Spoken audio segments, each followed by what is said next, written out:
علم الغیب، جن کو اللہ نے یہ طاقت عطا فرمائی تھی وہ غیب کو جان لیا کرتے تھے۔ تو یہ شان ہے خدمتگاروں کی، سردار کا عالم کیا ہوگا۔ ہمارے مصطفیٰ کریم علیہ السلام کے تو خضر علیہ السلام بھی شب معراج مقتدیوں میں شامل ہیں، موسیٰ علیہ السلام بھی مقتدیوں میں شامل ہیں، پھر مصطفیٰ علیہ السلام تو اللہ پاک کے نائب اکبر خلیفہ اعظم، آپ کے علوم جو خدا داد ہے ان کا کیا کہنا، وہ سب اللہ نے آپ کو عطا فرمائے۔ آپ کی ذات کا خالق بھی اللہ پاک، جمیع کمالات کا خالق بھی اللہ پاک، تو ہمارے محبوب پر تو عالمین کی ذمہ داری ہے۔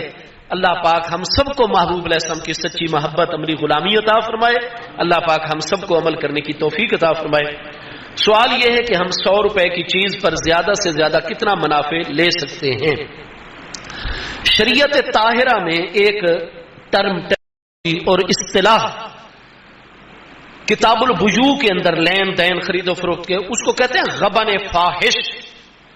اتنا زیادہ نفع لینا کہ ہر بندے کو واضح ظلم نظر آ رہا ہو، اس کو غبن فاحش کہتے ہیں۔ کھلا ہوا بھائی یار یہ چیز 100 روپے کی ہے اور یہ اس کو 150 روپے کی کر کے بیچ رہا ہے، اتنا بھی نفع ہوتا ہے اتنی ساری چیز پر؟ تو ہر زبان پر جب یہ یار یہ تو ظلم کر رہا ہے، غبن فاحش، پھر وہ بے جو ہے حرام ہو جائے گی، آپ کا وہ نفع حرام ہو جائے گا، آپ کے لیے حلال نہیں رہے گا، آپ کے بچوں کے لیے حلال نہیں رہے گا۔ اور جس کو اس علاقے کے جو انسان ہے، مسلمان ہے یا غیر مسلم، خرید و فروخت کی سمجھ رکھتے ہیں، وہ کہ یار یہ مناسب ہے لیکن مناسب سے تھوڑا سا زیادہ ہے، لیکن ظلم زیادتی کی حدود میں داخل نہیں ہو رہا، تو اس کی گنجائش موجود ہوتی ہے جس پر بائع اور مشتری یعنی کسٹمر خریدار بھی اور بیچنے والا دکاندار بھی راضی ہو جائیں تو اس کی اجازت شریعت نے دی ہے، لیکن وہ غبن فاحش نہیں ہونا چاہیے۔ اگر ایک پرسنٹیج مقرر کر دی جاتی تو اس سے لوگ مشقت میں پڑ جاتے ہیں۔ اس لیے اللہ اور اس کے رسول علیہ السلام نے یہ معاملہ ریاست اور ریاست کے اداروں کے ذمہ لگا دیا ہے کہ ہر ضلع کے اندر لوگوں کی قوت خرید دیکھی جائے ہر سال یا ہر فصل کے موقع پر۔ تو اتنے نمائندے گورنمنٹ کے پھرتے ہیں، تو باقاعدہ یہ جو پرائس کنٹرول کمیٹی ہے، یہ سسٹم قرآن اور سنت اور اسلام کی تعلیم یہ ہے کہ یہ ریاست کی ذمہ داریوں میں۔ اس لیے آپ دیکھیں گے کہ حضرت ابوبکر صدیق رضی اللہ عنہ کا دور مبارک، آپ کچھ مہینے کم جو ہے وہ کچھ دن کم 2.25 سال، اور 10 سالہ دور خلافت سیدنا امیر المومنین عمر رضی اللہ عنہ کا، 12 سالہ سیدنا امیر المومنین عثمان رضی اللہ عنہ کا، ہر شہر میں پرائس کنٹرول کمیٹیاں تھیں۔ حضرت ابوبکر، حضرت عمر رضی اللہ عنہ نے کئی بزرگ خواتین کے ذمہ یہ کام لگایا ہوا تھا، وہ نماز بھی باجماعت پڑھتی تھیں اور اس کے بعد جو ہے وہ بازاروں میں جاتی، مختلف چیزیں وہ خریدتی، دکانداروں سے ریٹ پوچھتی، اپنے ذہن میں رکھتی اور امیر المومنین حضرت ابوبکر کو بھی رپورٹ دیتی، حضرت عمر کو بھی۔ اور جس دکاندار کے بارے میں آتا یہ غبن فاحش سے کام لے رہا ہے یا اتنی تک ایک منافع کی ہونی چاہیے، اتنی ہے لوگوں کی قوت خرید، تو اس طریقے سے باقاعدہ اسلام میں یہ نظام موجود ہے۔ پرائس کنٹرول کمیٹی آج کل جو ہمارے علاقہ مجسٹریٹ کے ماتحت ہوتی ہے، اس کو فعال ہونا چاہیے، اور ہر فصل پر یا ہر سال اس علاقے کے ذرائع آمدنی اور قوت خرید کو دیکھتے ہوئے بالکل ہر چیز کی اگر گورنمنٹ چاہے تو وہ ریٹ فکس کر سکتے ہیں کہ آپ اتنے کی چیز ہے اتنا نفع اوپر لے سکتے ہیں۔ یہ ہر دور کی ریاست کی اور اس کے اداروں کی ذمہ داری ہے۔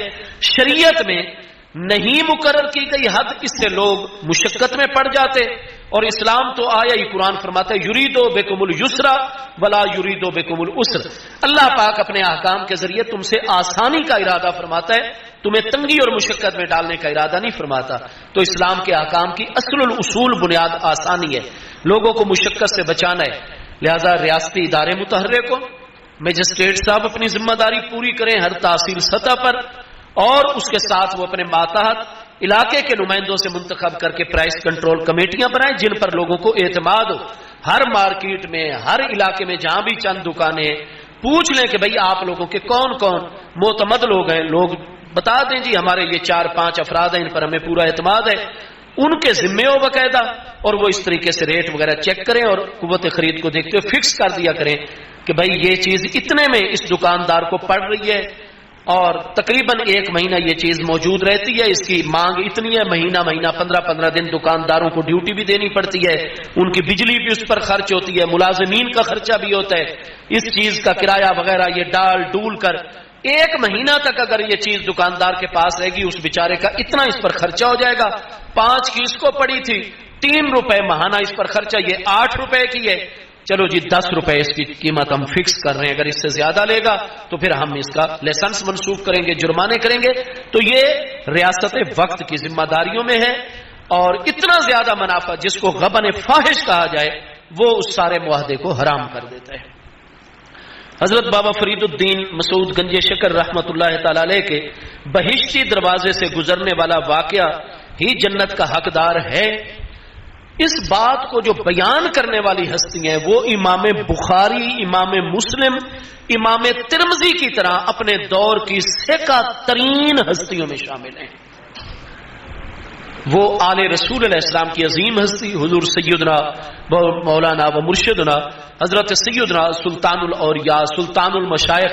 حضرت سیدنا خواجہ نظام الدین اولیاء دہلوی قدس سر العزیز, جو بدھ کی دوپہر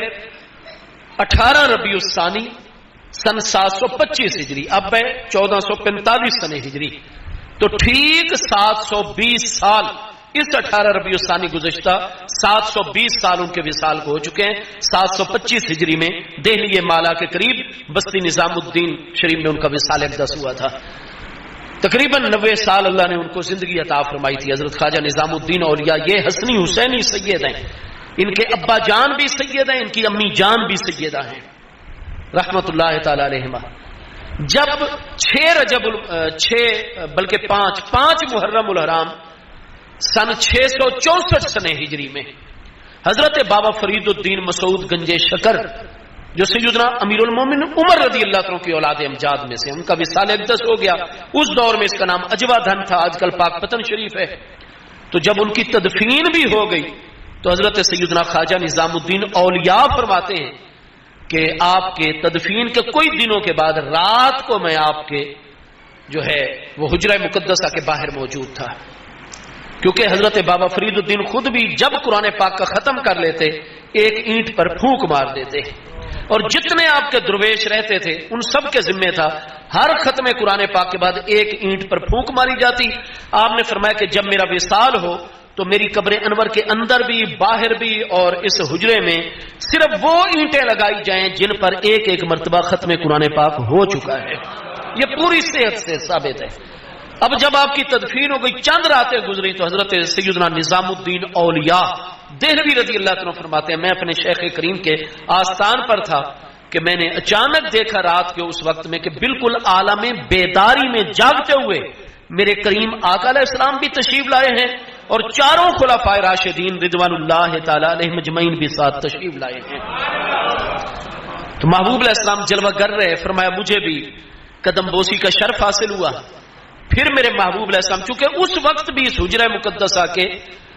2 دروازے تھے, مشرقی دروازہ بھی تھا اور شمالی دروازہ بھی تھا. محبوب علیہ السلام نے شمالی دروازہ کھولنے کا حکم ارشاد فرمایا, اس میں سے آپ گزرے اور میری طرف دیکھ کر فرمایا کہ بابا نظام الدین من داخل فی حاضل اجرت من حاضل باب فقط داخل الجنت. مجھے فرید الدین سے اتنی محبت ہے اور اللہ کی بارگاہ میں فرید الدین کا یہ مقام ہے کہ قیامت تک اس دروازے جس سے ہم گزر رہے ہیں جو اس دروازے سے گزرے گا انشاءاللہ اللہ کی رحمت سے جنت میں ضرور داخل ہوگا. یہ جاگتے ہوئے, اب ہمارے کئی پیارے بچے نوجوان بھائی فاضل سوال جی جاگتے ہوئے, محبوب علیہ السلام کا وصال اقدس سن 11 ہجری میں, بابا فرید الدین کا وصال اقدس 664 سن ہجری میں, 64 میں سے 11 نکالے باقی 53 بچتے ہیں. 653 سال پہلے محبوب علیہ السلام کا وصال ہو گیا تھا, بابا صاحب کے وصال سے پہلے. جاگتے ہوئے دنیا میں کیسے؟ بھائی صحیح بخاری شریف کی 2 جلد صفحہ 1035 کتاب التعبیر میں حضور سیدنا ابو ہریرہ رضی اللہ عنہ سے مروی حدیث سے صحیح ہے. یہی حدیث بے عین انہی الفاظ کے ساتھ صحیح مسلم شریف پہلی جلد 385 پر بھی موجود ہے. آپ فرماتے ہیں کہ ہمارے پیارے آقا کریم علیہ السلام نے فرمایا مر رآنی فی المنام, جس نے خواب میں میرا دیدار کیا فسیرانی فی الیقظۃ, وہ ان قریب بڑی جلدی جاگتے ہوئے بھی میرا دیدار کرے گا. فاسا یرانی، سین اور سوفا یہ دو کلمات تقریب ہوتے ہیں، فعل مضارع پر آتے ہیں، مستقبل کو بالکل قریب میں لے آتے ہیں. سوفا ذرا فاصلے اور گیپ اور وقفے کے ساتھ، اور سین بغیر کسی انقطاع اور وقفے کے. سیرانی، یرا واحد مذکر غائب ہے. رآ یرا رویت جب تک قرینہ صارف نہ رویت عینی پر محمول ہوتا ہے عربی میں، یہ قانون ہے عربی زبان کا، لغت کا. فرمایا ان سر کی آنکھوں سے یرا وہ دیکھے گا، کس کو؟ نی مجھے دیکھے گا. تو محبوب علیہ السلام کا تو وصال اقدس ہو چکا ہے، لیکن وہ مجھے دیکھے گا. حضور کس حال میں؟ فرمایا یقظتاً فی الیقظۃ، وہ جس نے خواب میں میرا دیدار کیا وہ پھر میرے معاملات کو سنبھال کے رکھے. ریاکاریاں نہیں کہ ادھر سے کیمرہ مینوں کو بلا اور سامنے بیان جاری کر دے مجھے نبی علیہ السلام کا دیدار ہوا ہے. اپنے مریدین بڑھانے کے لیے اپنی یہ چیزیں نہیں.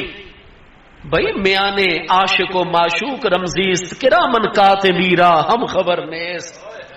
محبوبوں کی باتیں اور راز ظاہر کیے جاتے ہیں. اس کو تو محبت کا قرینہ ہی نہیں ہے، محبت کا سلیقہ ہی نہیں ہے. وہ تو مدرسہ محبت میں کبھی داخل ہی نہیں ہوا جو محبوب کی باتیں بیان کرے. محبوب و محب میں ہی رمز ہوتی ہے. ہاں جی، کرامن کاتبین بھی اللہ کی مخلوق ہے، وہ تو چاہتے کہ ان کے بھی خبر تک نہ پہنچے یہ معاملہ. تو محبوب کے راز کو راز رکھے، محبوب سے اپنے معاملات صحیح رکھے. فرمایا جس کو ہم نے خواب میں دیدار کروا دیا وہ تو تڑپے گا ہر وقت ہمارے دیدار کے لیے، پھر ہم اس محب کو تڑپائیں گے نہیں. فاسا یرانی فی الیقظۃ، وہ جاگ رہا ہوگا جب میرا دیدار کرے گا. بڑی جلدی. تو خواب میں دیکھنے والا جاگتے ہوئے بھی پھر محبوب کا دیدار. ہاں دیدار کیسے ہوتا ہے اس پر علماء نے تفصیل کتاب و سنت کے دلائل کی روشنی میں واضح کر دی کہ ہر صدی کے علماء کے ہمیں یہ سمجھ آتا ہے کہ اگر وہ امتی محبوب کو بہت ہی زیادہ پیارا ہو تو جیسے شب معراج وصال یافتہ انبیاء کرام علیہ السلام محبوب کی امامت اور عظمت دکھانے کے لیے اللہ کے حکم پر عالم برزخ سے جسم و سمیت مسجد اقصی میں جلوہ گر ہو گئے تھے. ایک امتی پر کرم فرمانے کے لیے محبوب کو بھی اللہ اجازت دے سکتا ہے کہ آپ اپنی ذات بابرکات حقیقی بشری مقدس سمیت آپ تشریف لیں اور عالم دنیا میں دیدار کروا دیں. ٹھیک. دوسری صورت ہے کہ محبوب کریم علیہ السلام کو جسم مثالی عطا کر دیا جائے. جیسے شب معراج کے اگلے دن حضرت ابو طالب کی دیوار پر مسلم شریف میں اللہ تعالیٰ نے مسجد اقصی اپنی جگہ بھی رہی اور اس کا جسم مثالی حضرت ابو طالب کی دیوار پر رکھ دیا.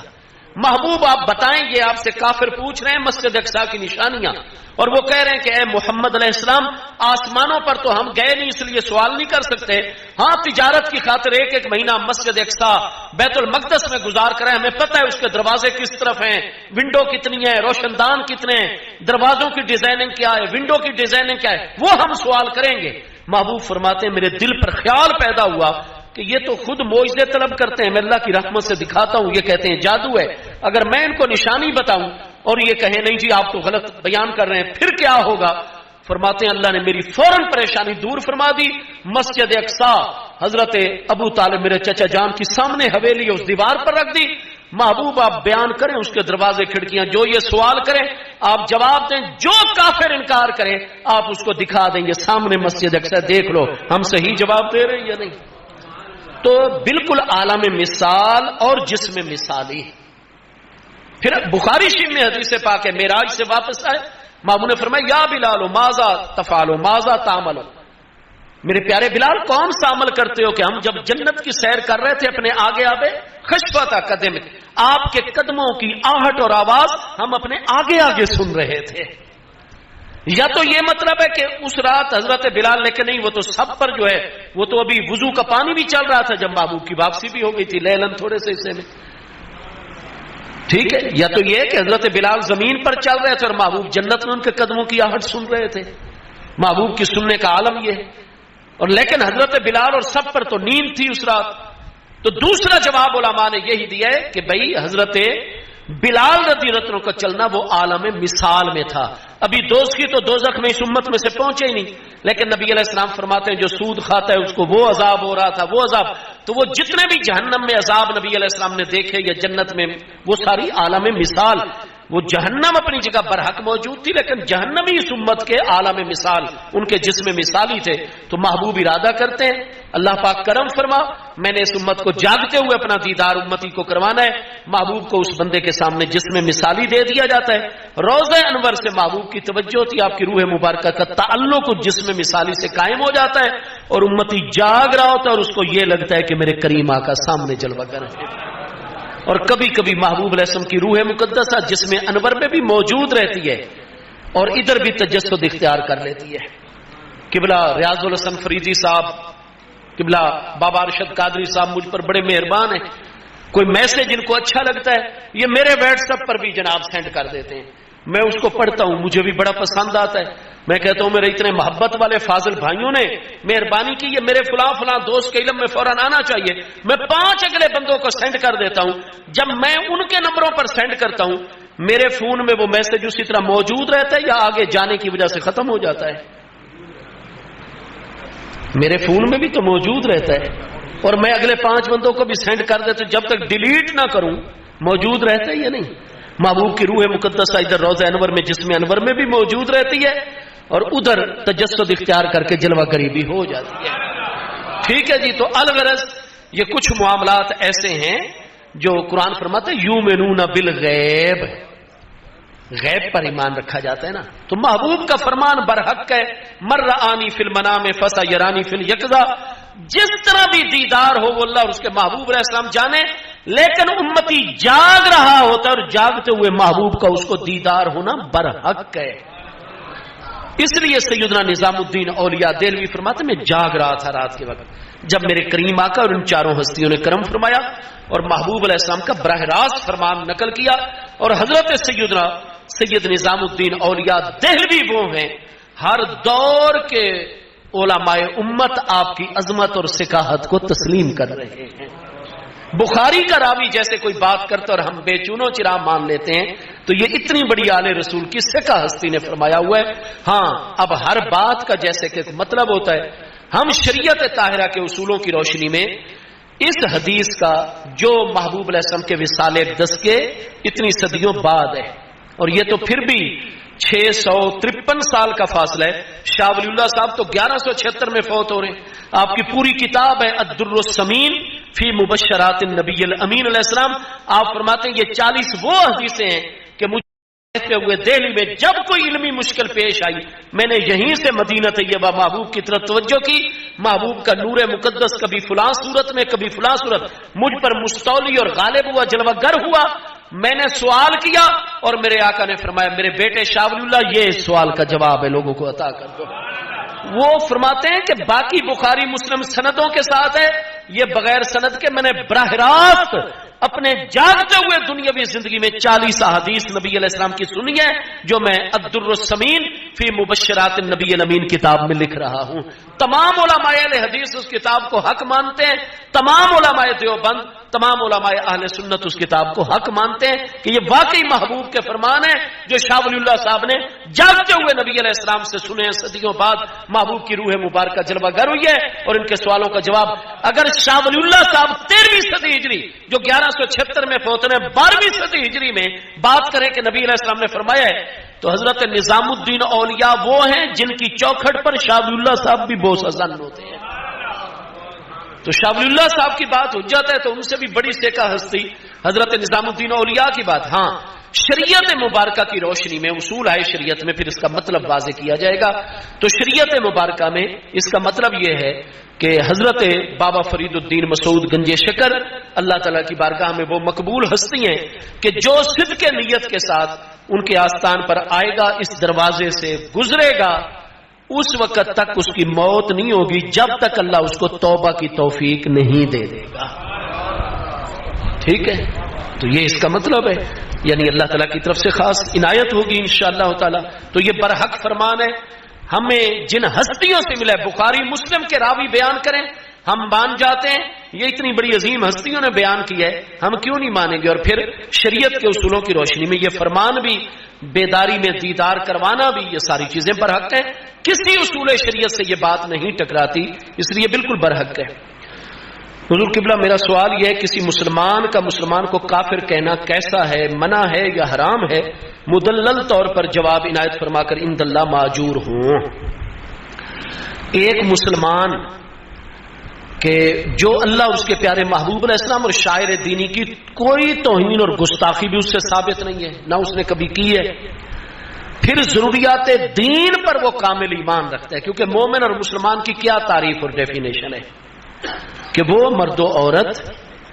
جو ضروریات دین، جن چیزوں کے ذریعے سے وہ اسلام میں داخل ہوا ہے، انہی چیزوں کا انکار خدا نہ خواستہ کرے گا تو تب بھی دین سے باہر ہوگا نا، تب بھی وہ کافر قرار پائے گا. تو جب وہ ساری کی ساری ضروریات دین پر کامل ایمان رکھتا ہے، دل و جان کی گہرائی سے ایمان، زبان سے اقرار، اور کوئی ایسا لفظ اور عمل جو کفر کے اوپر دلالت کرتا ہو. ورنہ تو فقہائے کرام نے لکھا ہے کہ اگر کوئی کافروں کی، ہندوؤں کی ہولی دیوالی میں جا بیٹھتا ہے اور جو ہندوؤں کی مذہبی خالصتاً مذہبی رسمیں ان دنوں کی وہ بجا لاتا ہے، تو پھر بے شک وہ کلمہ بھی پڑھے، نماز بھی پڑھے اعلی قبلہ، وہ تو کافر ہو جائے گا. اب یہ تو نہیں کہ کلمہ پڑھنے کے بعد، مومن ہونے کے بعد اس کو کھلی چھٹی ہے. ہماری تمام ہر دور کی کتابوں میں آ رہا، اور سارے علماء متفق ہیں کہ 4 کاف جو ہے وہ سکھوں کی مذہبی علامت ہیں. ان کا کیس رکھنا، ان کا کرپان اپنے پاس رکھنا، کنگا ان کا رکھنا. تو بھائی وہ مذہبی تقریب ہو، آگے پیچھے مذہبی تقریب، اور جو زنار وغیرہ ہندو یا یہ علامات، اپنی مذہبی علامات جس سے سکھ پہچانا جاتا ہے، تو وہ اگر انہی کے مقام پر، انہی تاریخوں میں، انہی کے میلوں میں اگر وہی علامت اپنے اندر پیدا کر لے گا، بے شک ادھر نماز بھی پڑھ رہا ہو، روزہ بھی رکھ رہا ہو، سارا کچھ ٹھیک ہو، لیکن وہ شخص کافر ہو جائے گا. اس کو کلمہ شہادت بھی دوبارہ پڑھنا پڑے گا، وہ علامت بھی ختم کرنی پڑے گی، توبہ بھی کرنی پڑے گی. کلمہ شہادت پڑھ کے اگر شادی شدہ ہے تو نکاح بھی دوبارہ، اور اگر بیوی نہ مانے تو عدت گزار کے وہ آگے بھی نکاح کر سکتی ہے. یہ سارے احکام لگ جاتے ہیں یا نہیں لگ جاتے؟ اب ایسا نہیں ہے کہ ایک شخص کلمہ تو پڑھ رہا ہے مومن، اور اس کے بعد وہ جو اللہ پاک کی توہین کرے، خدا نہ خواستہ، ہاں جی، کسی مومن کے بارے میں تو یہ تصور ہی نہیں ہو سکتا. تو خدا نہ خواستہ اگر کوئی ایسی بات جس کو اسلام ہی کہہ دیتا ہے کہ یہ کفر ہے. آپ قرآن پاک 11واں پارہ کیسے شروع ہوتا ہے؟ پیچھے آیت آ رہی، قل لا تعتذروا قد کفرتم بعد ایمانکم، اسی طرح مبارک الفاظ ہے.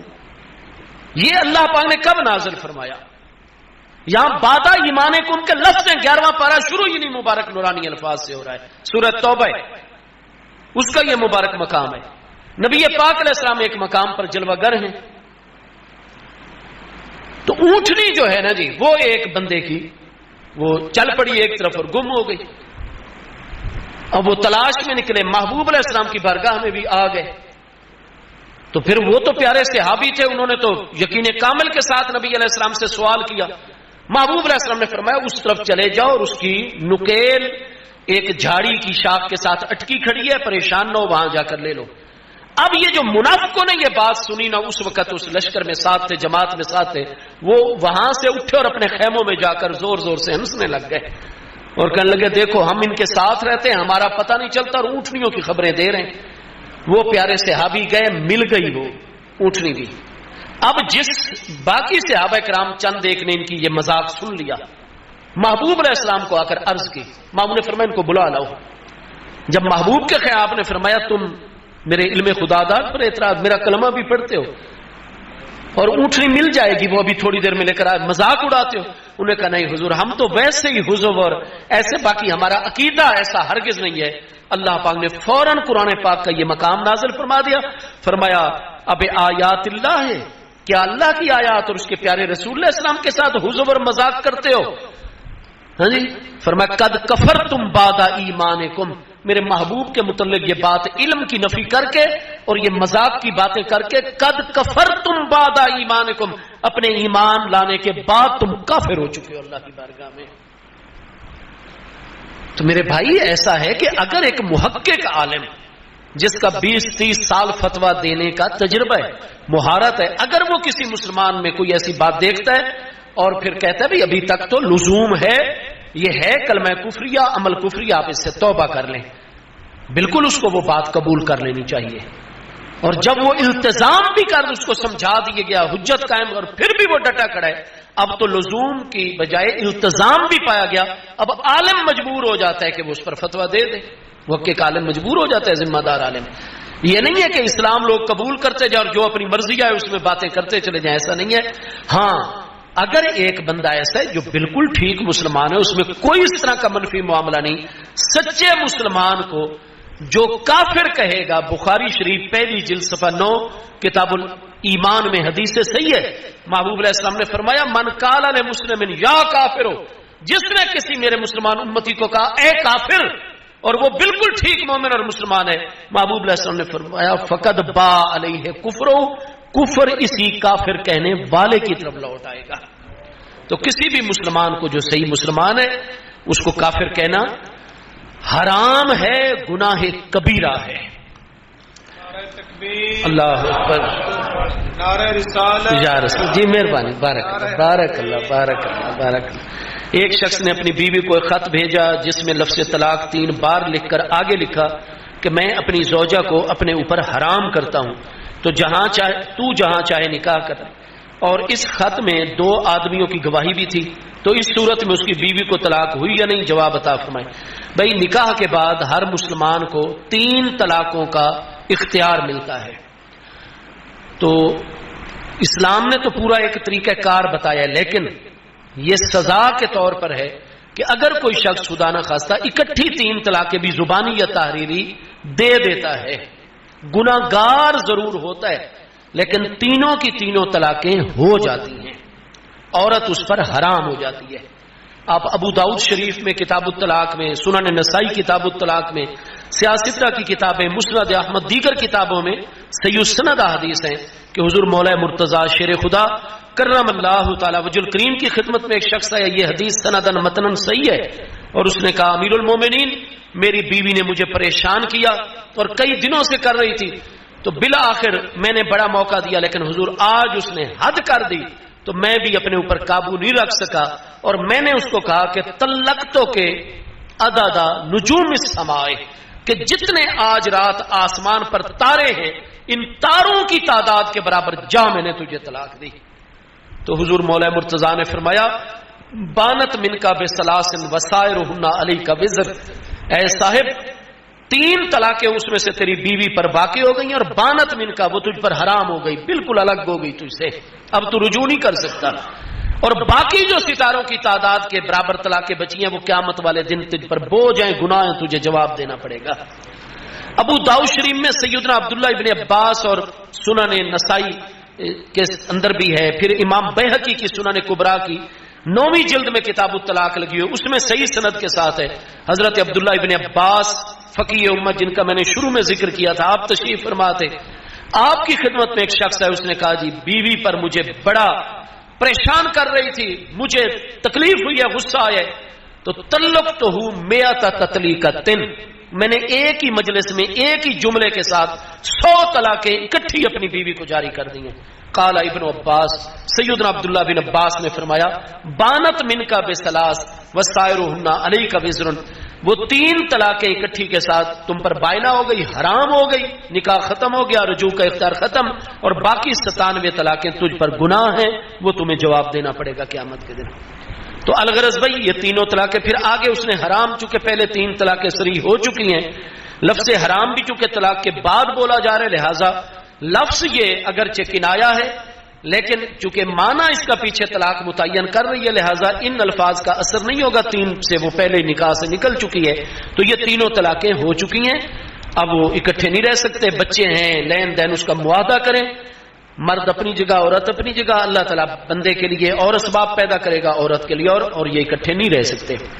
طلاق لکھ کر اپنے پاس رکھ لینا اور بیوی کو نہ بھیجنے سے طلاق کا حکم کیا ہے؟ جب اس نے طلاق لکھ لی ہے، جتنی لکھی ہیں اللہ کی بارگاہ میں تو اتنی ہو چکی ہیں، نکاح ایک شرعی معاملہ ہے، ایک اجنبیہ عورت کی طرف اچانک نظر پڑ جائے اس کا مواخذہ نہیں، لیکن جو دوبارہ جان بوجھ کے نظر ڈالی جائے اس کا تو گناہ ہوگا، آنکھوں کا زنا گناہ کبیرہ ہے۔ تو نکاح ہی تو وہ الفاظ ہیں گواہوں کی موجودگی میں جن کے ذریعے ایک اجنبی عورت مکمل طور پر حلال ہو جاتی ہے، تو حرام ہونے کے لیے بھی کوئی قلعہ خیبر نہیں فتح کرنا پڑے گا، جیسے الفاظ کے ذریعے سے حلال ہوئی ہے ویسی الفاظ کے ذریعے سے ہی حرام ہو جانی ہے۔ کسی نے جس وقت سے اس نے طلاق لکھی اللہ کی بارگاہ میں اسی وقت سے طلاق ہو گئی، جتنی لکھی ہیں اتنی ہو گئی ہیں، لہذا وہ جیب میں رکھے یا پھاڑ بھی ڈالے طلاق پھر بھی ہو جائے گی، اسے چاہیے کہ اللہ سے ڈرے اور ایک عورت جو اس کے نکاح سے نکل چکی ہے اس کو مت اپنے لیے، ورنہ جتنا عرصہ رہے گا گناہ کبیرہ ہے، بچے پیدا ہوں گے، ان کا نسب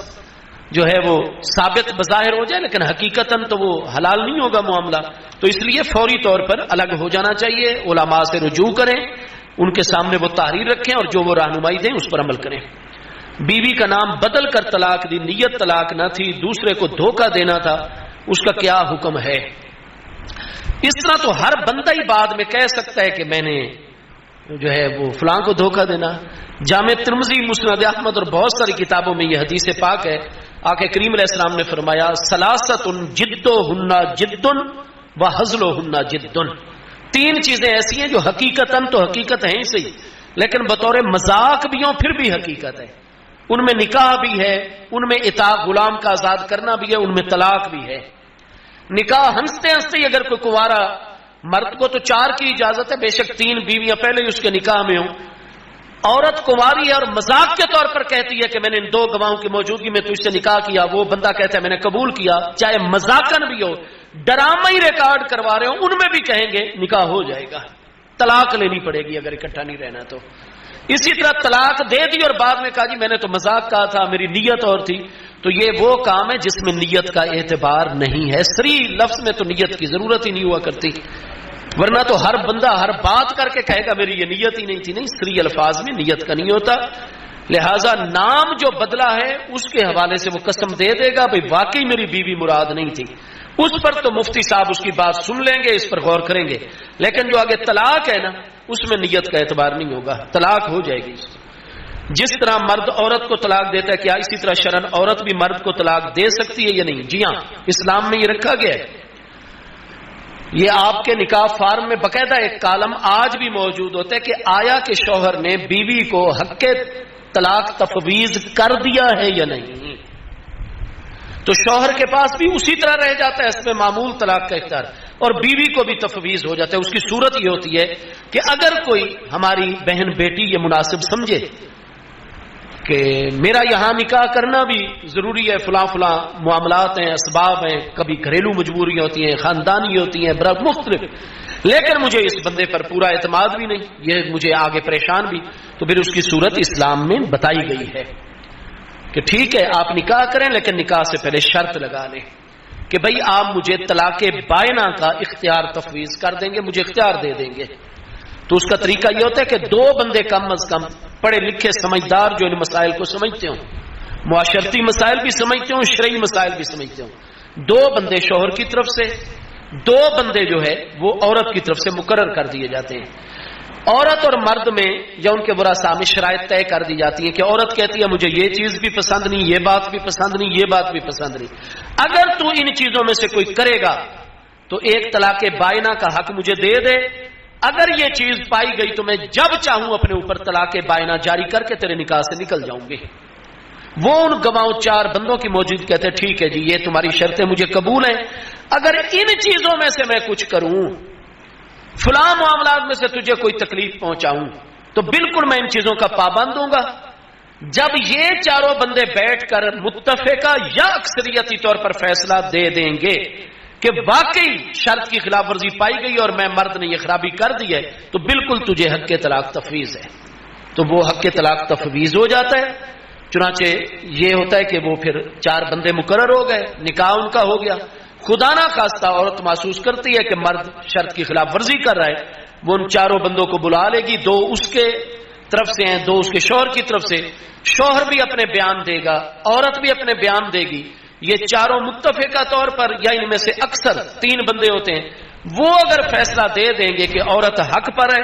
مرد نے واقعی خلاف ورزی کی ہے، تو بالکل اللہ اور اس کے رسول علیہ السلام عورت کو حق دے دیتے ہیں، اگر چاہے صبر کر جائے تو اس کے لیے اجر ہے، ورنہ اگر وہ چاہے تو ان گواہوں کی موجودگی میں کہہ دے کہ جو حق طلاق مجھے ملا تھا وہ میں طلاق بائنہ اپنے اوپر جاری کر رہی ہوں، جیسے ہی الفاظ کہے گی نکاح ختم ہو جائے گا، اس عورت کی عدت شروع ہو جائے گی، عدت گزار کے آزاد ہے۔ تو اسلام میں یہ صورت موجود ہے۔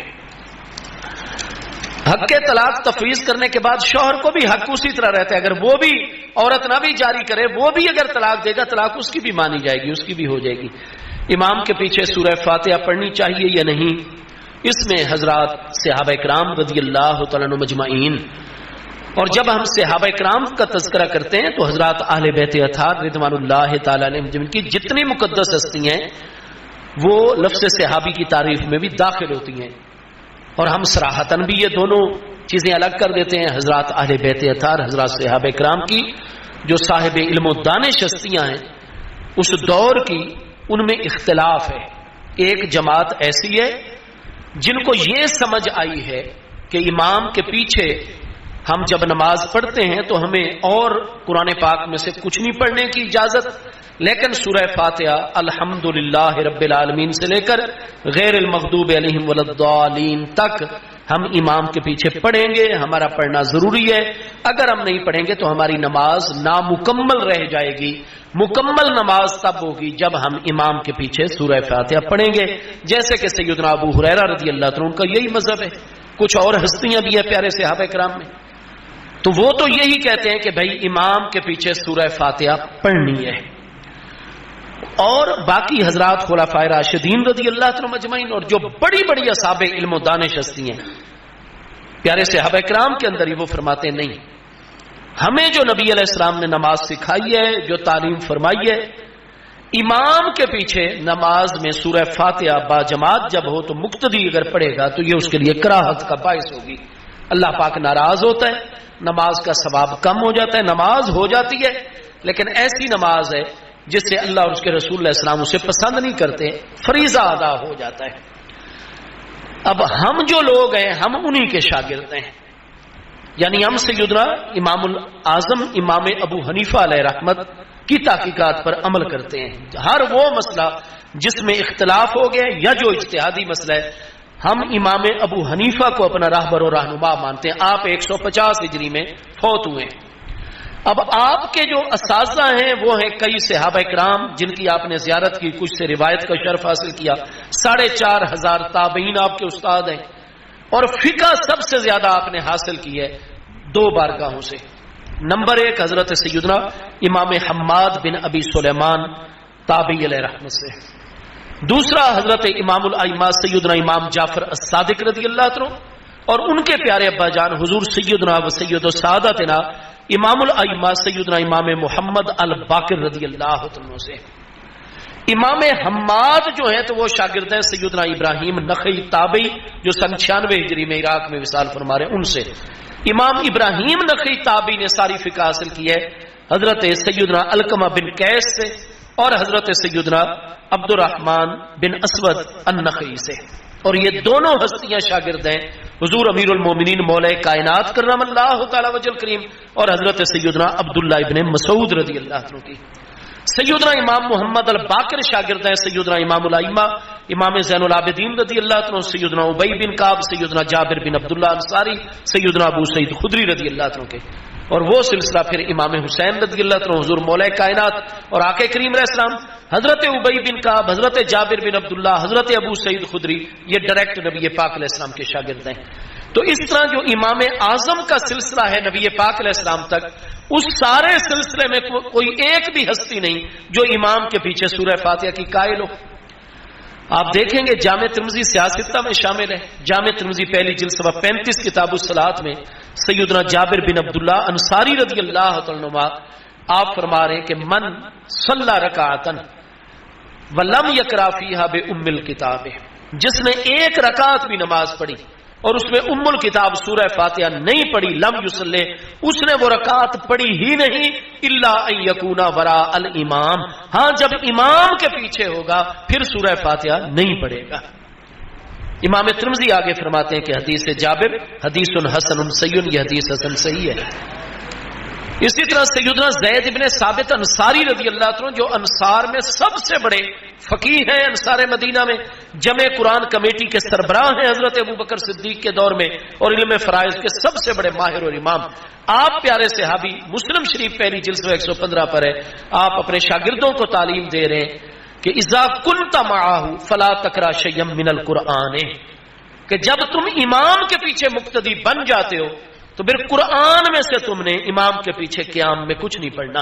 اللہ اکبر پڑھنی ہے کیونکہ وہ قرآن نہیں، وہ نبی علیہ السلام کی تعلیم ہے، سبحانک اللہم بھی پڑھنا ہے، ثنا پڑھنی ہے، تم نے سبحان ربی العظیم بھی پڑھنے ہیں، سبحان ربی الاعلی بھی پڑھنا ہے، ربنا لک الحمد بھی پڑھنا ہے، التحیات للہ یہ بھی پڑھنا ہے، لیکن فلا تقرأ شیئا من القرآن، قیام میں قرآن میں سے امام کے پیچھے کچھ نہیں پڑھنا۔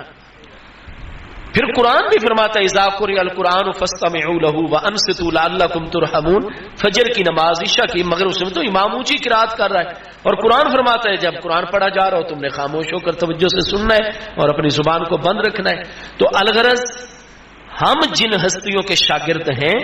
اور امت میں ہر 3 میں سے 2 بندے امام اعظم ابو حنیفہ علیہ رحمت کی کا، ان کے جتنے بھی شاگرد ہیں حضرات اہل بیت اطہار سے صحابہ کرام تک، وہ سارے کے سارے اس بات کے قائل ہیں کہ امام کے پیچھے کچھ نہیں پڑھنا۔ ادھر جو دلائل دیے جاتے ہیں ان دلائل کی پھر توجیہ اور تعویل بیان کی جاتی ہے۔ تو الغرض افضل یہی ہے کہ نماز میں امام کے پیچھے قرآن پاک میں سے قیام کی حالت میں کچھ نہ پڑھا جائے، یہ افضل ہے۔ ہاں اگر کوئی امام کے پیچھے قرات کرتا ہے، ہمارا یہ عقیدہ ہے کہ نماز اس کی ہو جاتی ہے، بس ثواب میں کمی آ جاتی ہے، اور ہم افضل طریقے پر عمل کرتے ہیں جو ہمارے اساتذہ، اور اساتذہ سے مراد ہے امام اعظم خود تابعی ہیں، ان کے تابعی اساتذہ اور ان کے پیارے صحابہ کرام اہل بیت اطہار اساتذہ کرام۔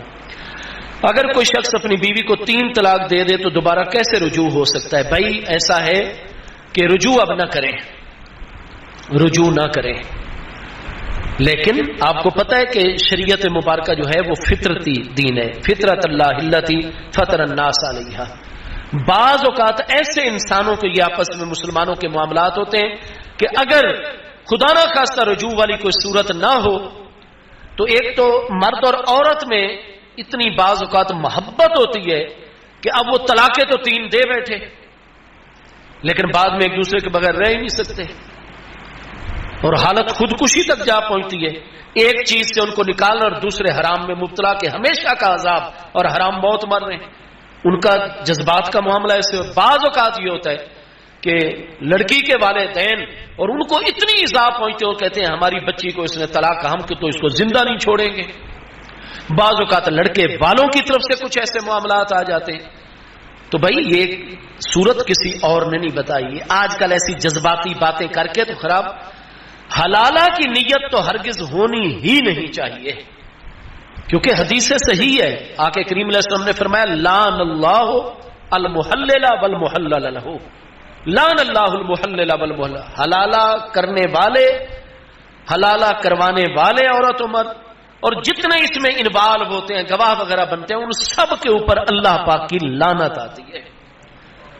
تو یہ نہیں کہ جناب اس کو ایک مذاق میں، یہ ایک عورت کے لیے سیفٹی والو کی حیثیت رکھتا ہے یہ مسئلہ جو قرآن پاک سورہ البقرہ میں بیان کیا گیا ہے کہ اللہ پاک کا فرمان ہے الطلاق مرتان، رجعی طلاق ہے 2 مرتبہ تک۔ آگے اللہ تعالیٰ نے جملہ معترضہ کے طور پر خلو کا مسئلہ بیان کیا،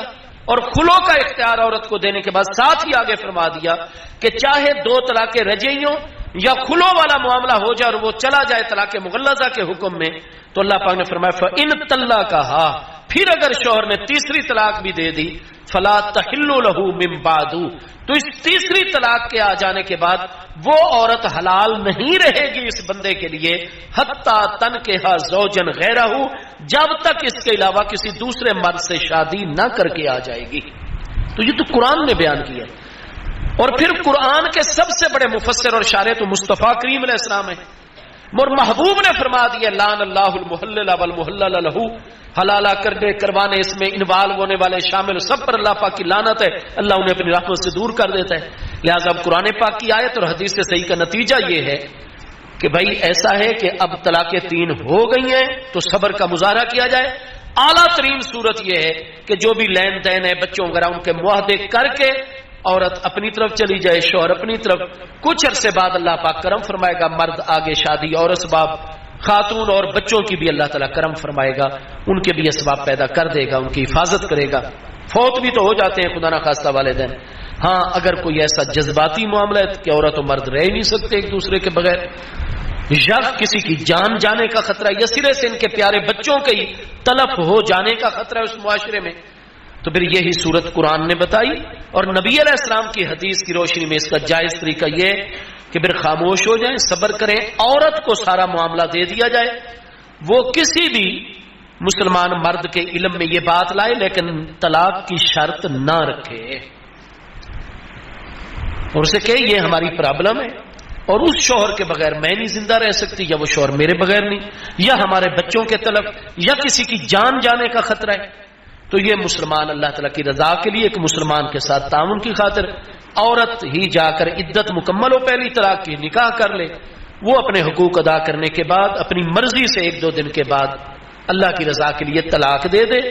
اور جب اس کی عدت گزر جائے دوسرے بندے کی طلاق کی تو پھر یہ آ کر اپنی مرضی سے پہلے والے بندے سے نکاح کر لے۔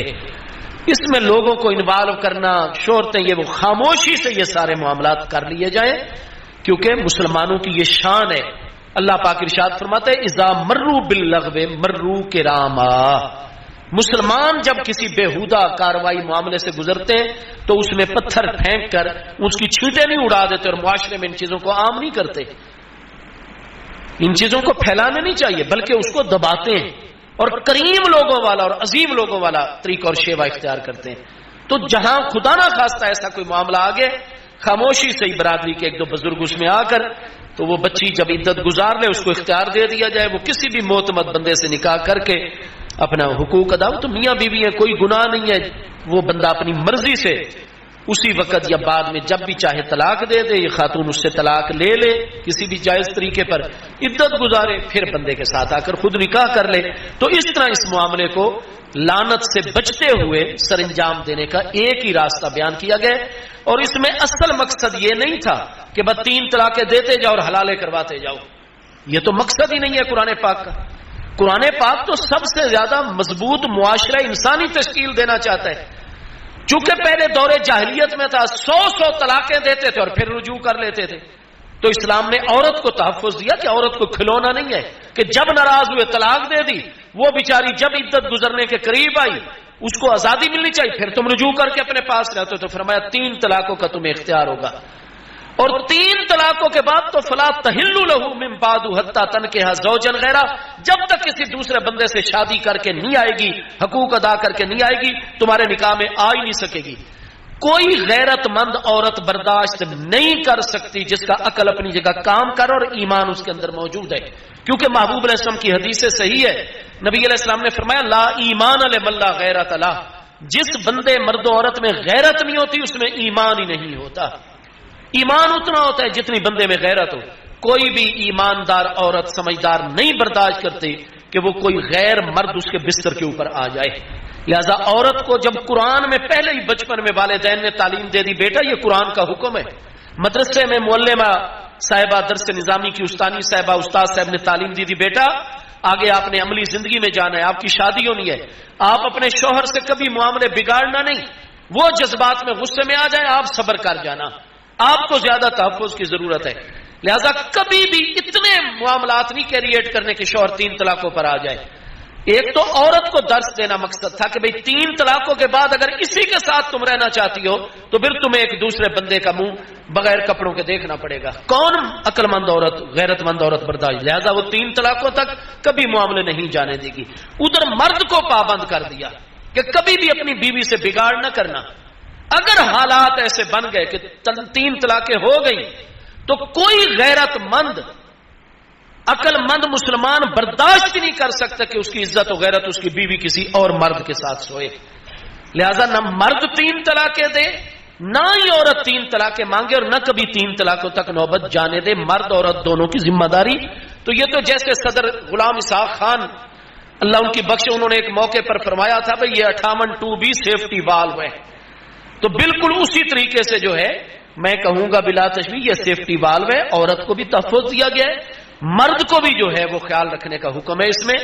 یہ مذاق نہیں ہے، اور اگر کہیں کوئی مجبوری ہے تو پھر اس طریقے سے یہ نکاح ثانی ہونا چاہیے کہ لعنت اس میں نہ ہو، اور وہ تب نہ ہوگی جب شرط نہیں رکھی جائے گی، کسی کے ساتھ شرط نہیں لگانی چاہیے کہ گھنٹے 2 بعد طلاق، عورت کے سپرد کر دیں وہ خود بھی یہ مسئلہ حل کر کے آ جائے گی۔ اللہ پاک جی اچھا اور بھی ہیں، اچھا اذان سے پہلے صلاۃ والسلام پڑھنا کہاں سے ثابت ہے؟ بھائی قرآن پاک ہمیں رہنمائی دیتا ہے کہ شریعت کے ہیں 4 اصول۔ سب سے پہلے جو مسئلہ اور حکم کتاب اللہ قرآن پاک میں موجود ہوگا اس کو ماننا بھی ہوگا، اس پر عمل بھی کرنا ہوگا۔ قرآن پاک نے بار بار اطیعوا الرسول نبی پاک علیہ السلام کی اطاعت کا حکم دیا ہے،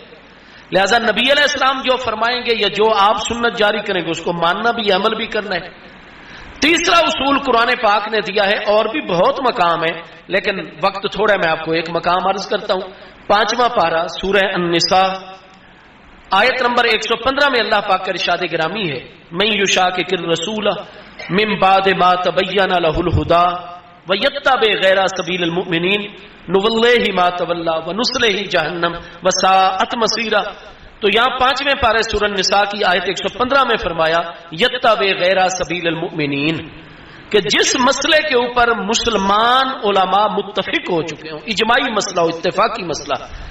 اب اس متفق علیہ مسئلے کو چھوڑ کر جو الگ راستہ اپنائے گا نولہ ما تولی، قرآن پاک فرماتا ہے وہ جدھر منہ اٹھا کے جا رہے ہیں ہم دیں گے، اپنے قریب نہیں آنے، اپنی بارگاہ کا قرب اسی کو عطا کریں گے جو رسول علیہ السلام کی مخالفت بھی نہ کرتا ہو اور مومنین کے متفقہ راستے سے بھی ادھر ادھر نہ ہوتا ہو۔ یہ مسلمانوں کے متفقہ راستے سے الگ ہو گیا ہے تو جدھر جاتا ہے چلا جائے، نسلے ہی جہنم، لیکن قیامت والے دن گھیر گھار کے اس کو ہم کلابازیاں جہنم کی آگ میں کھلائیں گے۔ تو جو مسلمانوں کا متفقہ راستہ ہے اس سے جو الگ ایک نئی بات لے کر آتا ہے اور اس کو الگ کر کے چلتا ہے، قرآن فرماتا ہے ہم اسے اپنی بارگاہ کا قرب بھی نہیں دیں گے اور اسے جہنم میں کلابازیاں۔ لہذا اجماع امت، بہت ساری آیات اور احادیث سیاح میں کہ اجماع امت حجت ہے۔ چوتھی چیز جو قرآن پاک نے اسی سورہ النساء آیت 92 میں واضح فرمایا کہ لو ردوہ الی الرسول و الی اولی الامر منہم لعلمہ الذین یستنبطونہ منہم۔ اب یہاں قرآن پاک نے سورہ النساء میں یہ تعلیم دی ہے کہ امت میں ایسے علماء جو صاحب استنباط ہو، اللہ تعالیٰ نے انہیں اجتہاد اور قیاس شرعی اختیار کرنے کی صلاحیت سے نوازا ہو، تو اہل استنباط کتاب و سنت کے دیے ہوئے اصولوں کی روشنی میں جو مسئلہ قیاس اور استنباط کے ذریعے سے حل کر کے دیں گے اس کو ماننا بھی ہوگا، اس پر عمل بھی کرنا ہوگا۔ اس لیے آج کل تو ایک خاص دور کے بعد یعنی 150 سال ہو گئے کہ بس جی جو مسئلہ قرآن میں ہے یا حدیث میں وہ ہمیں دکھاؤ، اور یہ بظاہر بات بڑی اٹریکٹیو ہے، اس میں بڑی اٹریکشن ہے، بڑی جاذبیت ہے کہ جی یا قرآن کی بات ہو رہی ہے یا حدیث کی بات ہو رہی ہے۔ بھائی جب قرآن اور حدیث کی بات میرے بھائی کرتے ہو تو پورے قرآن کو ماننا ہے، پوری حدیث کو ماننا ہے۔ تو قرآن اور حدیث پاک نے 4 اصول عطا فرمائے ہیں، جو مسئلہ قرآن پاک میں ہوگا ماننا بھی ہوگا، عمل بھی کرنا ہوگا، جو مسئلہ حدیث پاک اور سیرت و سنت میں ہوگا ماننا بھی ہوگا، عمل بھی، جو مسئلہ اجماع امت میں آئے گا اس کو ماننا بھی ہوگا، عمل بھی کرنا ہوگا، ورنہ نہ اللہ کا قرب ملے گا اور آخرت میں بھی نسلِ جہنم میں کلابازیاں کھانی ہوگی۔ اجماع امت تیسری حجت اور دلیل ہے۔ اور چوتھا لعلمہ الذین یستنبطون منہم فاعتبروا یا اولی الابصار، اعتبار کی حقیقت کیا ہے؟ استنباط، قیاس، اجتہاد شرعی۔ اس لیے میرے بھائی ہم جو اہل سنت و جماعت ہیں، ہمارے جتنے فقہی عملی زندگی کے مسائل اور معاملات ہیں وہ 4 اصولوں پر ہیں۔ ہمارے کئی مسائل کا تعلق ہے براہ راست کتاب اللہ کے ساتھ، کئی مسائل ہیں جن کا تعلق ہے حدیث پاک اور سنت رسول کریم علیہ السلام کے ساتھ، کئی ہمارے مسائل ہیں جو اجماع امت سے ثابت ہیں، ان کا تعلق اجماع امت کے ساتھ ہے، کئی مسائل وہ ہیں جو اجتہاد شرعی، قیاس اور استنباط کے ساتھ تعلق رکھتے ہیں۔ تو ہر وہ مسئلہ جس کے بارے میں ہمارے محقق علماء کی تحقیق ہے کہ یہ مسئلہ قرآن پاک سے، ہم قیامت تک قرآن سے دکھائیں گے۔ جس مسئلے کے بارے میں ہمارا دعویٰ ہے کہ یہ حدیث سے، ہم قیامت تک حدیث کا حوالہ دیں گے۔ جس مسئلے کے متعلق ہے کہ یہ اجماع امت سے ثابت ہے وہ ہم اجماع سے ثابت کریں گے، اور جس مسئلے کے بارے میں کہ یہ قیاس شرعی اور اجتہاد سے ثابت ہے ہم قیاس سے اس کو ثابت کر کے دیں گے۔ تو مسائل کی 4 قسمیں ہیں۔ آج جو بھائی کہتے نہیں جی مجھے تو یا قرآن میں سے دکھاؤ یا حدیث میں سے، تو اجماع کس نے حجت قرار دیا؟ قرآن نے نہیں حجت قرار دیا، پھر تم قرآن کو نہیں مانتے ہو۔ قیاس شرعی کو قرآن نے حجت نہیں قرار دیا، اس لیے کہ حوادث اور نوازل یہ تو لا تعداد ہیں، قیامت تک نئے سے نئے مسائل پیش آتے چلے جائیں گے۔ آج نیشنلزم کا دور ہے، علاقائی طریقوں سے انسانوں کی، یہ پاکستانی ہے یا بنگلہ دیشی ہے یا سعودیان ہے یا فلاں ہے۔ ایک وہ دور تھا جب پورا ایک امت کا معاملہ تھا۔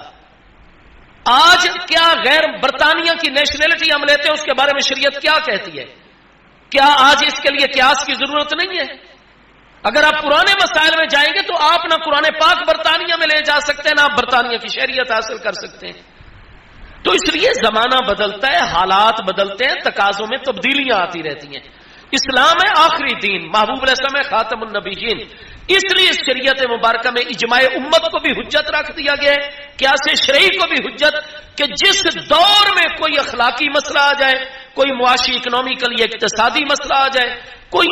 بھی کسی قسم کا تہذیبی تمدنی ثقافتی مسئلہ آ جائے، اجماع بھی موجود ہو، قیاس شرعی بھی موجود ہو، ان دو اصولوں کی روشنی میں ہر دور کے تقاضوں کو مد نظر رکھ کر کتاب و سنت کے جو اصولوں کی روشنی میں مسائل کو حل کر لیا جائے گا، تاکہ شریعت آخر تک جو ہے وہ رہنمائی دیتی رہے۔ تو اس لیے ہمارے مسائل 4 قسم کے، اس لیے جب بھی آپ جاتے ہیں نا سپریم کورٹ کے رجسٹر، ہمارا جی یہ معاملہ ہے، ہائی کورٹ سے آ گیا فیصلہ لیکن ہمیں شرح صدر نہیں ہو رہی، خدا رہا اس کو، تو سپریم کورٹ کا رجسٹر آپ کی تمام فائل کو دیکھتا ہے اور کتنی مرتبہ وہ کہہ دیتا ہے کہ اس میں یہ قانونی حکم ہے، لہذا یہ ناقابل سماعت تمہاری پٹیشن اور درخواست ہے، اس کو واپس لے جاؤ اور اپنے وکلاء کو کہو کہ اس کو فلاں فلاں آئینی اور قانونی شک کے تحت بنا کر لے کر آئیں۔ تو اس لیے یہ محض آج یہ کہہ دینا جی قرآن و حدیث سے یہ حوالہ، بھائی قرآن و حدیث بھی حجت ہے اور قرآن و حدیث نے اگلی 2 چیزوں کو بھی حجت قرار دیا ہے، اس لیے پورے دین کو ماننا ہے، آدھے دین کو نہیں ماننا۔ تو مسائل کتاب اللہ، سنت رسول کریم علیہ السلام، اجماع امت اور قیاس شرعی، یہ جو ہے آذان کے ساتھ صلاۃ والسلام کا مسئلہ، اس کا تعلق قیاس شرعی کے ساتھ ہے۔ بس اسی پر اختتام کرتے ہیں بات کا، میں 2-2.5 منٹ میں بات سمجھا دیتا ہوں۔ ایسا ہوا تھا کہ سلطان صلاح الدین ایوبی وفات پا رہے 567 سنہ ہجری میں، آپ انگریزی ترتیب سے بائیں جانب سے 5 6 7 لکھیں گے تو ان کا سن وفات سامنے آئے گا 567 سنہ ہجری۔ اس سے بھی پہلے ہوا یہ تھا کہ کرمتا جو آج شام دمشق میں اس وقت بشار الاسد صاحب حکمران ہیں، یہ کرمتی اہل تشیع ہیں۔ اہل تشیع کے ہیں 34 فرقے، ان میں سے ایک فرقہ کرمتا، یہ ابو طاہر کرمتی کے پیروکار ہوتے ہیں۔ بہت سارے مسائل میں امت سے اختلاف ہے، سب سے بڑا اختلاف یہ ہے کہ حضور مولا مرتضی شیر خدا کرم اللہ تعالی وجہ الکریم کی ذات بابرکات کو جتنے کرامتا ہوں گے، کرمتی شیعہ ہوں گے، وہ خدا مانتے ہیں۔ وہ کہتے ہیں انسان کی صورت میں اللہ پاک جلوہ گر ہے، پھر وہ حضور مولا کائنات کی شہادت نہیں مانتے، وہ کہتے ہیں وہ زندہ ہیں، اور جو ہمارا امام ہوتا ہے موجودہ حضور مولا کائنات اس کے اندر ہوتے ہیں، اور حضور مولا کائنات اللہ ہے، لہذا ہمارا امام اس واسطے سے اللہ ہوتا ہے، تو جو امام کہہ دے گا ہم اسی پر عمل کریں گے۔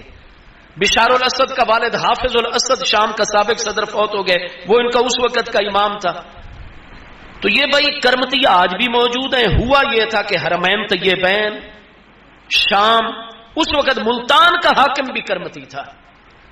تو حرمین طیبین اور پورے عالم اسلام پر ان کا ہو گیا قبضہ۔ سلطان صلاح الدین ایوبی ان کا اصل نام جو ہے، تو یہ بیٹے ہیں نجم الدین ایوب کے، ٹھیک ہے جی۔ اب ان کے چچا جان تھے شیر کو، جو کہ سلطان نور الدین زنگی کے سالار اعلیٰ تھے۔ اب یہ خود عالم و فاضل تھے، جامعہ نظامیہ سے سند یافتہ تھے سلطان صلاح الدین ایوبی علیہ رحمہ۔ پہلی جنگ صلیبی کی جو پہلی صلیبی جنگیں ہیں وہ دور مکمل ہو گیا تھا، اس کے بعد یہ کرمتی ہو گئے، حرمین طیبین، ملتان اور شام اور کتنے عالم اسلام پر غالب۔ انہوں نے یہ طریقہ اس وقت اختیار کیا کہ اذان سے پہلے اور اذان کے بعد اپنے حکمرانوں کا نام لے کر سلام پڑھنا شروع کر دیا، جمعے کے خطبوں میں، نکاح کے خطبوں میں، عیدین کے خطبوں میں، اور ہر اذان کے ساتھ کتابوں میں واضح موجود ہے، السلام علی امام العادل، السلام علی امام الظاہر، السلام علی امام فلان ابن فلان خلیفۃ اللہ، یہ سب۔ پھر اس کے بعد سما اذانے پڑھتے۔ اب اللہ پاک نے کرم نوازی فرمائی، حالات ایسے بنے کہ سلطان صلاح الدین ایوبی جو تھے نور الدین زنگی کے بعد اقتدار ان کو مل گیا۔ اب جب ان کو اقتدار ملا تو ان کو پہلا جہاد صلیبیوں کے مقابلے میں کچھ مسلمان ملکوں سے کرنا پڑ گیا۔ پھر اللہ تعالیٰ نے کرم فرمایا، ان کی مدد فرمائی، ملت اسلامیہ ان کی تائید میں اٹھی، سوائے ملتان کے مصر، شام، بیت المقدس تو بعد میں آزاد ہوا، اور یہ حرمین طیبین اور عالم اسلام پر پھر جمہور کی حکومت قائم کرنے میں وہ کامیاب ہو گئے۔ اب جب دوبارہ حرمین طیبین پر بالخصوص ان کی حکومت آ گئی تو پھر انہوں نے علماء کو اکٹھا کیا، جو اس دور کے بڑے اکابر ترین علماء تھے، ان کو اپنے مرکز میں اکٹھا کیا کہ یہ بدعت ان لوگوں نے شروع کی ہے، کرمتیوں نے۔ اگر میں ایک سرکاری آرڈر جاری کر کے اس کو ختم کرتا ہوں کہ صرف اللہ اکبر سے اذان شروع کرو، لا الہ الا اللہ پر ختم کرو، تو یہ کرمتی اس کو مذہبی معاملہ اپنا بنا لیں گے۔ ان کی مدد میں یہود اور نصارہ تیار کھڑے ہوئے ہیں، اور یہ ہوتے ہیں مسلح گروہ۔ تو یہ پھر بے چینی پیدا کریں اگر کہیں گے مختلف علاقوں میں جا کر کے موجودہ حکومت ہمارے مذہبی معاملات میں مداخلت کر رہی ہے، اور لوگوں کو مذہب کے ساتھ جذباتی وابستگی ہوتی ہے، لہٰذا یہ دوبارہ مسلح ہو جائیں گے، یہود نصارہ ان کی مدد پہ اتر آئیں گے، اور ہوگا یہ مسلمان شہروں میں کہ دوسری صلیبی جنگوں میں ہم بیت المقدس کو تو کیا آزاد کروائیں، مصر و شام بالخصوص پھر ہمارے ہاتھ سے نکل جائیں گے، اور اگر یہ علاقے چلے گئے تو بیت المقدس کی آزادی، ہمارا بیس کیمپ بھی ختم ہو جائے گا۔ لہذا ایسی شرعی صورت نکالو کہ ان کی بدعت بھی ختم ہو جائے اور یہ اس کو اپنا مذہبی معاملہ بھی نہ بنا سکیں۔ تو اب سینکڑوں کتابوں میں یہ مسئلہ، فتاوی شامی میں پوری تفصیل سے یہ مسئلہ ہے، شرح تحتاوی کے اندر یہ مسئلہ پوری تفصیل سے ہے،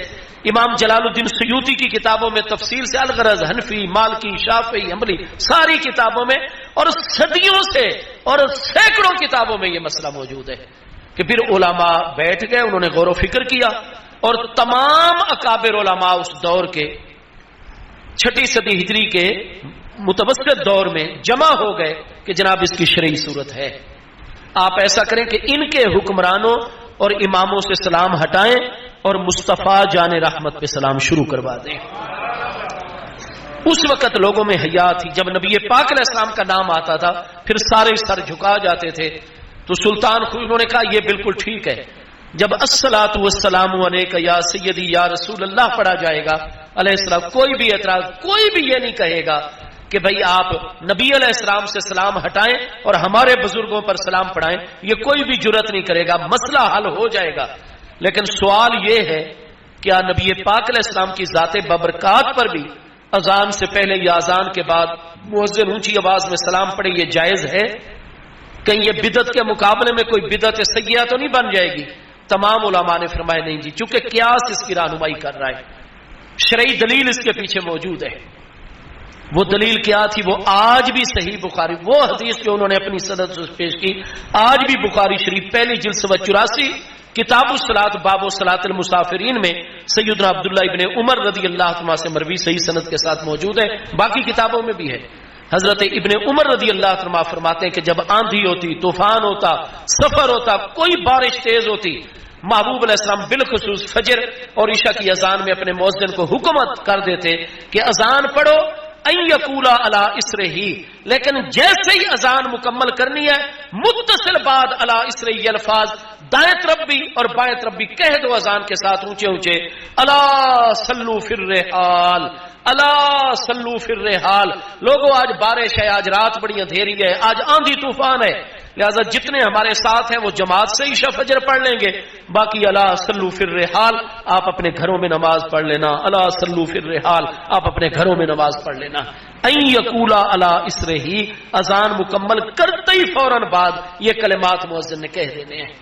تو حضور اذان کے بعد مؤذن اونچی آواز میں اس طرح کے جملے پڑھ دے لوگوں کو بتانے کے لیے، تو یہ حدیث صحیح ہے۔ پھر کہا علماء نے کہ جناب دوسری حدیث جو آج بھی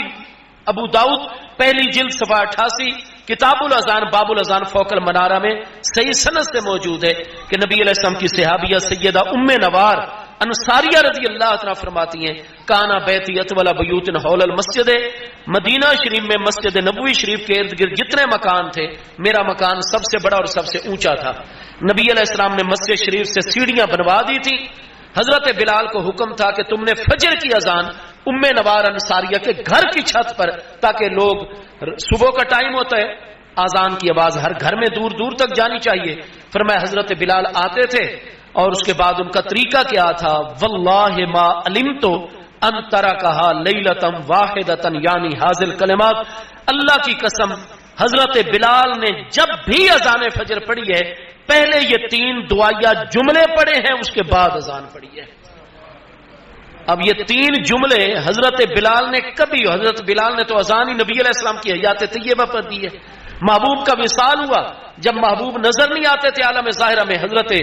بلال مغلوب الحال ہو جاتے، حضرت ابو بکر سے اجازت لے کر وہ شام چلے گئے تھے۔ ایک مرتبہ محبوب خواب میں ملے، دوڑے آئے اور اذان کا حکم ہوا اور محبوب نہیں نظر آئے تو بے ہوش ہو گئے۔ بات مکمل کر دوں 1 منٹ میں۔ الغرض حضرت بلال وہ کون سے 3 دعائیہ، ابو داؤد اور کتنی کتابوں میں حدیث حسن موجود ہے، آپ آ کر اذان کیسے پڑھتے؟ اللہ اکبر سے شروع، لیکن اس سے پہلے 3 دعائیہ جملے ہمیشہ پڑھتے، اللہم انی احمدک واستعینک علی قریش ان یقیموا دینک ثم یؤذن اللہ اکبر اللہ اکبر، اذان شروع کر دیتے۔ اتنی اونچی آواز سے یہ 3 دعائیہ جملے پڑھتے کہ خواتین گھروں میں سنتی ہیں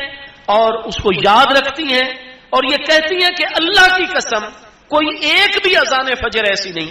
جس میں حضرت بلال نے اذان تو دی ہو لیکن یہ 3 دعائیہ جملے نہ پڑھے ہوں۔ اللہم انی احمدک، اے اللہ پاک بے شک میں تیری حمد بجا لاتا ہوں، واستعینک علی قریش، اور قریش کے بارے میں تجھ سے استعانت اور مدد طلب کرتا ہوں، ان یقیموا دینک، یا اللہ تو توفیق عطا فرما مکہ کے سارے قریشیوں کو تاکہ وہ دین ایمان لے بھی اور ایمان پر کامل بھی رہیں، کیونکہ سارے عرب ان کی پیروی کرتے ہیں۔ ان یقیموا دینک کا جب سارے قریش ایمان لائیں گے روئے زمین پر اور جزیرہ نما عرب پر بالخصوص تیرے دین کو قائم اور غالب کر دیں گے۔ یہ دعائیہ کلمات پڑھتے پھر اس کے بعد اذان پڑھتے۔ اب اس سے علماء نے کہا جی حدیث سے صحیح اور حسن سے ثابت ہے کہ اذان سے پہلے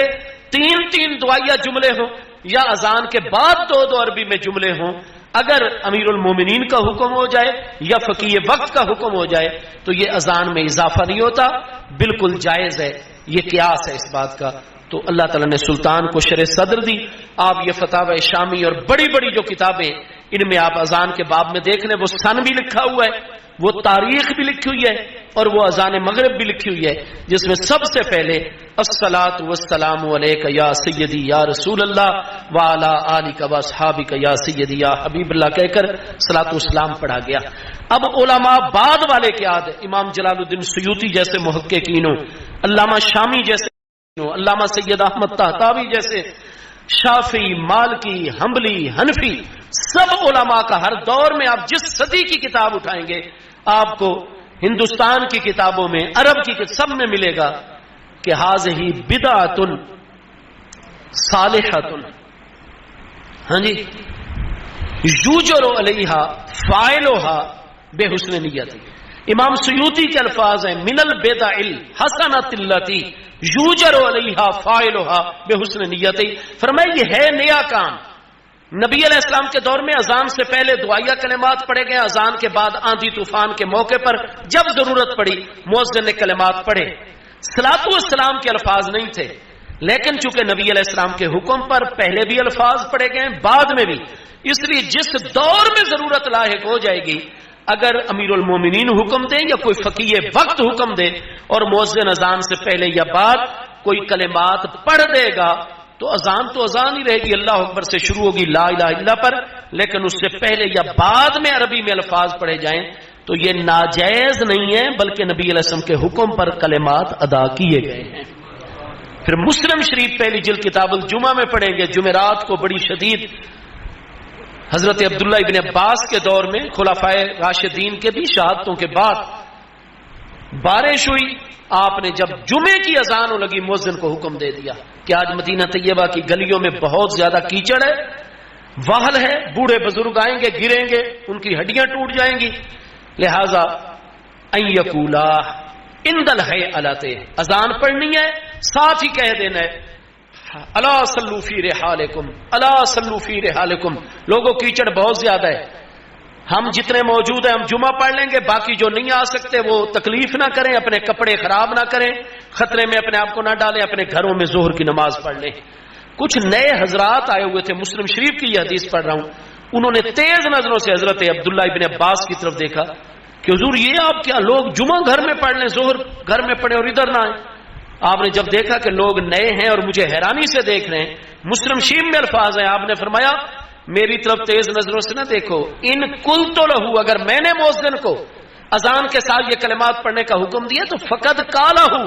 من ہوا خیر منی، جب اس طرح کے حالات بنتے تھے تو جو مجھ سے بھی افضل ہستی تھی حضرت عمر رضی اللہ عنہ، وہ بھی ان حالات میں اپنے مؤذن کو کہہ دیا کرتے تھے کہ اذان کے ساتھ یہ کلمات پڑھ دو اونچی آواز سے۔ اس لیے علماء نے قیاس سے کام لیا۔ مقیس علیہ نبی علیہ السلام اور حضرت عمر، حضرت ابن عباس کی احادیث صحیحہ، ان میں ہے کہ جب ضرورت ہو اذان سے پہلے اذان کے بعد، تو چونکہ اس وقت کرمتیوں کا فتنہ ختم کرنا مقصود تھا، لہذا مصطفیٰ جان رحمت پہ صلاۃ والسلام شروع ہو گیا، اور کچھ عرصے کے بعد جنگ صلیبی ہوئی دوم، اور اس کے نتیجے میں 80 سال یا 85 سال کے بعد دوبارہ بیت المقدس مسلمانوں کو عطا ہو گیا اللہ کی رحمت سے۔ الغرض ہر دور کے علماء کا فتوی اور نبی علیہ السلام کا چونکہ حکم تھا، دور خلافت راشدہ میں ہوا ہے، خلفائے راشدین کے بعد حضرت ابن عباس جیسے فقیہ ترجمان القرآن پیارے صحابی نے حکم دیا ہے کہ جب ضرورت لاحق ہو تو اذان کے بعد یا پہلے کلمات پڑھے جا سکتے ہیں۔ اس لیے بدعت سیئہ نہیں ہے، بدعت حسنہ ایسا نیا کام کہ جتنی اچھی نیت سے صلاۃ والسلام پڑھا جاتا ہے اللہ تعالیٰ اتنا ہی اجر و ثواب عطا فرماتا ہے۔ اللہ پاک میری آپ سب کی حاضری قبول فرمائے۔ بہت وقت آپ حضرات نے دیا، اللہ سب کو جزائے خیر عطا فرمائے۔